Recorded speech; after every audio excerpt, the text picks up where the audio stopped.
আসসালামু আলাইকুম। আশা করি আপনারা সবাই ভালো আছেন। আপনারা সবাই জানেন যে আগামীকাল সকালেই ডিএসসিতে আসবেন প্রধান উপদেষ্টার বিশেষ সহকারী সচিব ডক্টর আনিসুজ্জামান। সেটা আমি সকালের ভিডিওতে বলছি। নতুন আরেকটা ভিডিও করতেছি এই বিষয়ে কথা বলবো। সেটা হচ্ছে রাশেদ মাকসুদের একটা ভিডিও ক্লিপ সামাজিক যোগাযোগ মাধ্যমে এই মুহূর্তে আছে, ছড়িয়ে পড়ছে। আপনারা আমার এই ভিডিওটা শেয়ার করবেন যাতে অনেকের কাছে এই নিউজটা পৌঁছায়। রাশেদ মাকসুদ তার ভিডিওতে বলতেছে বিনিয়োগকারীদেরকে 8-10 বছরের জন্য বিনিয়োগ করার জন্য, মানে 8-10 বছরের জন্য বিনিয়োগ করলে তাহলে প্রফিট করা যাবে। মানে তার কাছে 8-10 বছরের জন্য টাকা রাখতে বলতেছে আর কি। তাকে এই বিষয়ে আমি দুইটা কথা বলি। সেটা হচ্ছে এর আগে শিবলি কমিশনের যখন শিবলি রুবায়তুল ইসলাম ছিল সেও একই কথা বলছে। এর আগে খায়রুল কমিশন সেও একই কথা বলছে যে 8-10 বছরের জন্য পুঁজিবাজারে বিনিয়োগ করেন। আমি রাশেদ মাকসুদ এই লোকটাকে বলতে চাচ্ছি, ভিডিও যেহেতু করি অনেক লোক শুনে এগুলো কথা বলতে চায় না। তার এটুকু কমন সেন্স থাকা উচিত, যেখানে ইনস্টিটিউটগুলা সরাসরি ডে ট্রেডারের ভূমিকা পালন করে, যারা দৈনন্দিন ট্রেড করে তারা স্বীকারও করতেছে তারা ট্রেড করে, তাহলে সে কিভাবে ক্ষুদ্র বিনিয়োগকারীদেরকে বলে যে 8 থেকে 10 বছরের জন্য আপনারা বিনিয়োগ করেন? সে ইনস্টিটিউটগুলোকে বলুক, সে মার্চেন্ট ব্যাঙ্কগুলোকে বলুক, সে মিউচুয়াল ফান্ডগুলোকে বলুক, সে ব্রোকারেজ হাউসগুলোকে বলুক, তারাই ডে ট্রেড করতেছে। যেখানে সে কি ডিমান্ড সাপ্লাই বুঝে? এ রাশেদ মাকসুদ আমার কাছে শেয়ার আছে 10,000, আর একটা ইনস্টিটিউট কাছে ওই কোম্পানির শেয়ার আছে, মার্কেট মেকার যারা তাদের কাছে শেয়ার আছে 10 লাখ। একটু শেয়ারের দাম বাড়িয়ে তারা যখন সেল ক্রিয়েট করে, তখন আমার এই 10,000 শেয়ার দেখে আমি 10 বছর না 50 বছর বসে থাকলে কোনো লাভ আছে?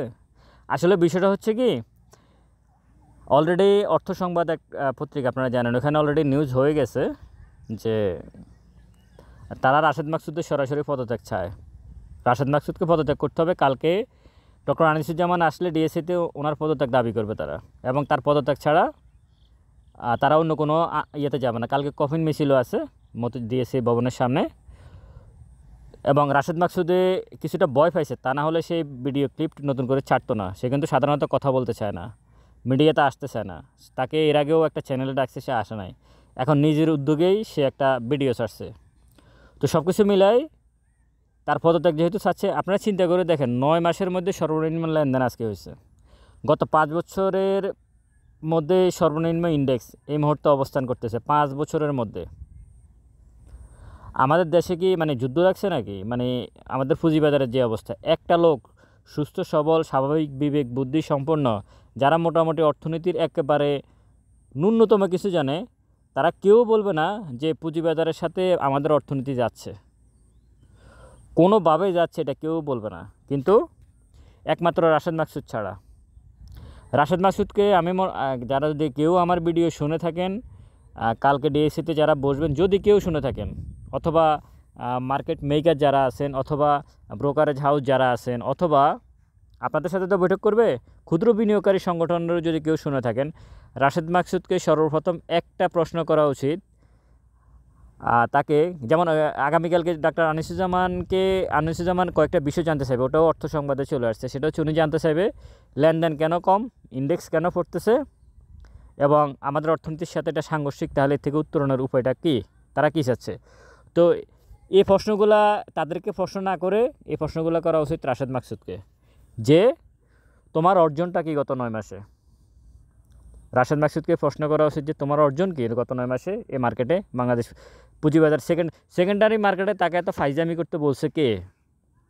মানে সেকেন্ডারি মার্কেটে কমিশন এত বারবার মাথা ঘামাবে কেন? সেকেন্ডারি মার্কেট তো নর্মালি চলবে। হ্যাঁ, কেউ ফাউল প্লে করবে তার জরিমানা, উনি তো জরিমানা করতেছে বিগত সরকারের লোকজনের, সাকিব আল হাসান, আবুল খায়ের হিরো, অন্যান্য যারা আছে, শুধু তাদেরকে যে ব্যাক্সমিকো গ্রুপকে জরিমানা করতেছে, এদেরকে জরিমানা করতেছে। গত 9 মাসে যারা কারসাজির সাথে জড়িত, আপনারা কি বুকে হাত দিয়ে বলেন গত 9 মাসে কারসাজি হয় নাই? গত 9 মাসে যে শেয়ারগুলোর দাম বাড়ছে, কোনটা ভালো শেয়ার? আপনারা গত 9 মাসে টপে যে স্টকগুলো দেখছেন, কোনটা ভালো স্টক? তাহলে এই কারসাজি হয়েছে। এদের কাউকে কি জরিমানা করছে? জরিমানার আওতা নিয়ে আসছে? আনা নাই। এর আগে ঢাকা বিশ্ববিদ্যালয়ের অ্যাকাউন্টিং বিভাগের যিনি সংস্কার কমিটির সদস্য আলামিন, ওনাকে আগে সবসময় ওনাকে ফেসবুকে পাওয়া যেত, ওনাকে আর পাওয়া যায় না যখন উনি সংস্কার কমিটির সদস্য হয়েছে। এই গত 4-5 দিন আগে উনি একটা ভিডিও দিলেন, উনি অনেক গল্প শুরু করছেন। ওনাদের কাজকে এখন প্রধান উপদেষ্টাকে বলতে হচ্ছে যে বাইরের থেকে এক সেট বিশেষজ্ঞ নিয়ে আসছে। তাহলে সংস্কার কমিটি কী করছে গত 9 মাসে? কীটা করছে তাহলে? তো সুতরাং একটাই দাবি, রাশেদ মাকসুদকে চলে যেতে হবে। তার এই ভিডিও ক্লিপটে আপনারা কেউ বিভ্রান্ত হবেন না, আসলে তার চলে যাওয়াই উচিত। সে থাকলে আমি আপনাদেরকে একটা কথা বলে রাখি, আগামীকালকে কী বলে হয়তো মানে উনি তো প্রতিমন্ত্রী পদমর্যাদার লোক, ওনার সাথে তার কেউ অত বেশি বার্গেটিং করতে যাবে না, সরকারের লোক একটা কাটেসি বাজায় রেখে কথা বলবে। কিন্তু যদি হয়তো ওনারা বলবে ওনার থাকা উচিত না, চলে যাবে, ওইভাবে তো আমাদের গ্রামের বাসায় তো মানে চিৎকার চেঁচামেচি করবো না, তাই না? ভদ্রভাবে বলবে। যদি না যায়, রাশেদ মাকসুদ থাকা মানে মার্কেট খুব বেশি আপে যাবে এটা আপনার ভাববেন না। হয়তো কয়েকদিন ভালো হতে পারে, সেটা ভিন্ন বিষয়, কিন্তু মানে অনেক কিছু হবে মার্কেটের, এটা চিন্তা করা ভুল হবে আপনাদের। যতক্ষণ পর্যন্ত রাশেদ মাকসুদ আসলে এখানে এই চেয়ারে বসে থাকবে ততক্ষণ পর্যন্তই। তার আসলে এখানে কোনো অর্জন নাই, সে আসছে এখানে শুধু জরিমানা করতে। সেকেন্ডারি মার্কেট নিয়ে তাকে এত বাটপারি করতে কেউ বলে নাই। সেকেন্ডারি মার্কেটের মতো চলবে, সে শুধু মাঠটাকে পরিষ্কার রাখবে, প্লেয়াররা প্লে করবে, এটা হচ্ছে মার্কেট। ও তো মার্কেটেই বুঝে না, তাহলে সে মার্কেটে আসছে কেন, তাকে নিয়ে আসছে কেন? তো আমাদের সবারই কথা এবং ক্ষুদ্র বিনিয়োগকারী প্রত্যেকেরই দাবি একটাই, তার কোনো ভিডিও ক্লিপটে কোনো কিছু হবে না। আগামীকালকে ডক্টর আনিসুজ্জামানের কাছে একটাই দাবি, এত প্রশ্নের দরকার নাই, রাশেদ মাকসুদ চলে যাবে। এটাই হচ্ছে সবচেয়ে বড় কথা, রাশেদ মাকসুদ চলে যাবে। দেখেন আজকে তার মানে সে চলে যাবে, কী বলে ডক্টর আনিসুজ্জামান ইয়েতে আসবে, ডিএসসিতে আসবে, এটাতে ইন্ডেক্স কিন্তু বাড়ছে কিছুটা। হ্যাঁ, শেয়ারের দাম খুব বেশি বাড়ে নাই, পড়ো তো নাই, যেখানে মানে পড়তেছে সেটা হয়তো থামছে। তো সুতরাং এখানে মার্কেট মেকাররা এখন দেখেন, আমি একটা কথা বলি, সেটা হচ্ছে